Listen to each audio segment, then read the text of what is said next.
So, DNA imprinting, more racist rhetoric, coming right up.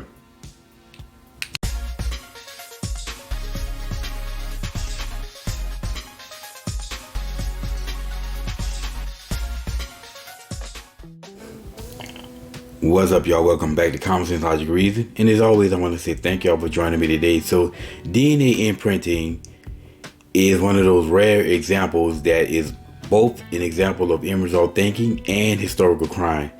End result thinking in the fact that they're trying to say that this is the reason why we're in the state that we are now. Historical crime in the sense that you're telling me that it comes from the past, an irrelevant past.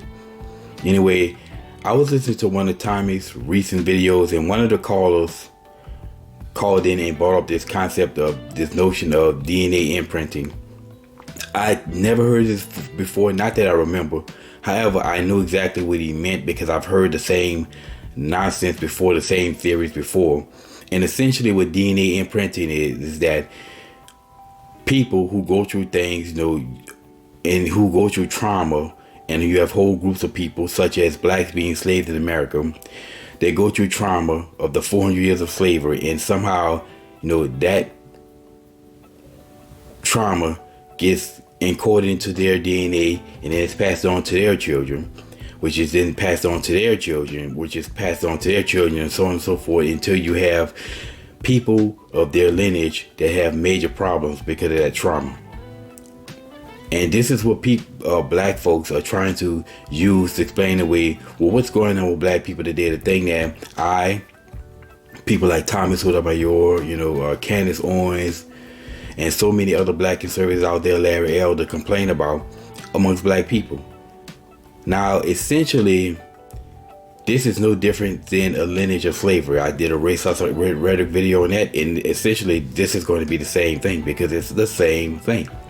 In other words, they're trying to say that all the problems facing black people today is a result of this past trauma of 400 years of slavery and segregation, Jim Crow, and so on. All this stuff has been handed down to us as black people through our DNA.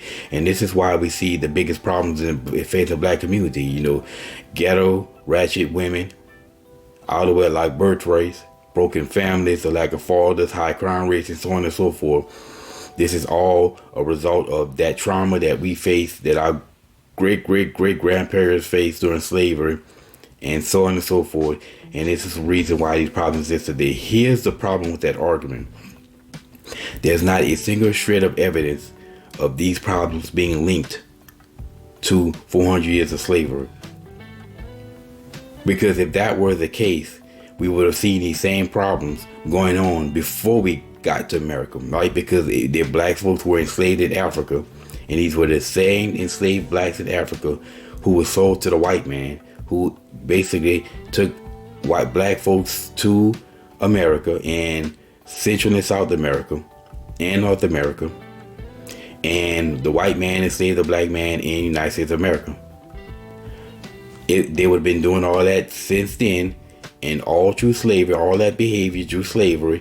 And one slavery injury, we should have saw the same behavior going on through segregation, Jim Crow, Reconstruction, and all this other stuff until today. Now, the problem is we don't see it.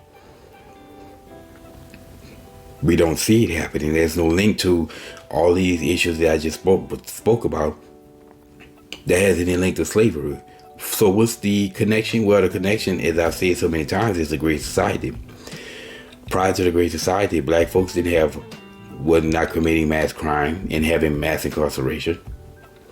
There was no high out of wedlock birth rates and broken homes and lack of fathers. I mean, prior to that, a black child was more likely to grow up in a two-parent household than a single-parent household. Now it's a complete opposite. It was a certain time in this country which blacks were more likely, had a higher marriage rates than white people. Well, that's not the case anymore. So you can't tell me that there's a legacy of slavery if the problem wasn't existing during slavery, because this problem should have been happening in Africa. All these problems, blacks killing and shooting each other, having women having babies after babies by different pookies and raries, right? That should have been happening in Africa, right? Blacks should have been killing and shooting each other on the boats, and all the females should have been pregnant on the boats when they got off the boats. And that behavior should have been continuing all throughout slavery, and all up until the day, but it didn't. So there is no quote-unquote DNA imprinting that's responsible for all these problems in the black community. That's not DNA imprinting. It's Great Society imprinting. That's the problem. It's welfare imprinting. Handouts imprinting. That's a result of the problems that we see today. So if you ever hear any black person going on and on about DNA imprinting, well, now you know, and knowing it's half the battle. And it's always, always, always y'all. Until next time.